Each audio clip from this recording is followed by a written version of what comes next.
지금 민주당이 하는 걸 보면 어떤 희생을 치르더라도 문재인 대통령 퇴임 이전에 검수완박 법안을 처리하겠다는 의지가 분명해 보입니다.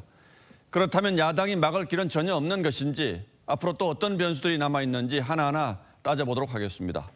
최원희 기자, 민영배 의원은 검수완박 처리를 돕기 위한 자발적인 결단이라고 합니다만 이게 뭐 본인의 결단이든 아니면 당의 요청에 따라서 한 것이든 이게 유일한 방법이었을까요?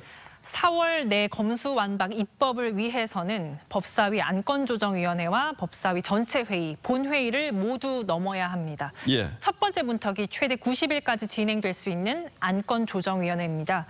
이견 있는 법안에 대해서 여야 3명씩 모여서 심사하는 건데 3분의 2, 즉 6명 중 4명이 찬성하면 법안 처리 가능합니다. 민주당은 여당 성향인 무소속 의원을 활용해서 4명을 채우려는 건데요. 양향자 의원 대신 탈당한 민영배 의원이 이 야당목 자리를 채우면 법안은 법사위 전체 회의를 넘어서 본회의까지 무난히 상정될 걸로 보입니다. 그런데 이 안건조정위라는 걸 만든 취지가 이런 건 아니지 않습니까? 네, 맞습니다.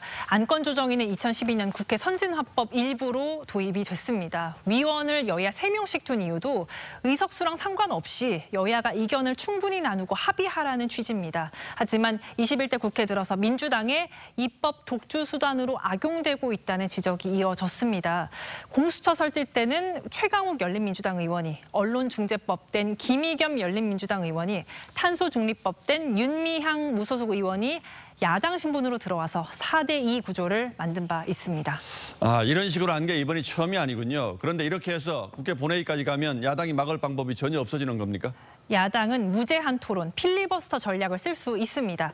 2016년 테러방지법 처리를 막기 위해서 당시 야당, 민주당도 나서서 192시간 넘게 연설했습니다. 하지만 현재 민주당 시간이 급합니다. 필리버스터를 끝낼 수 있는 조건, 제적 의원 5분의 3, 180석을 확보해야 합니다.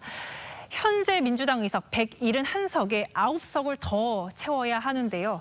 6석을 가진 정의당은 필리버스터 중단 표결엔 응하지 않겠다고 했고요.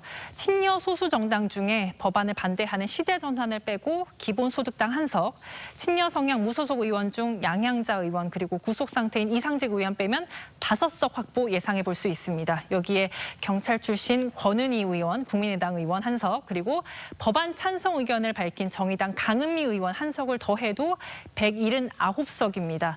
여기에 조홍천 의원 등 검사 출신 민주당 의원들이 표를 행사하지 않을 변수도 있습니다. 지금 계산으로는 단 1석이 부족한데 이 표결로 필리버스터를 못 끝내면 법안은 그대로 처리가 되는 겁니까?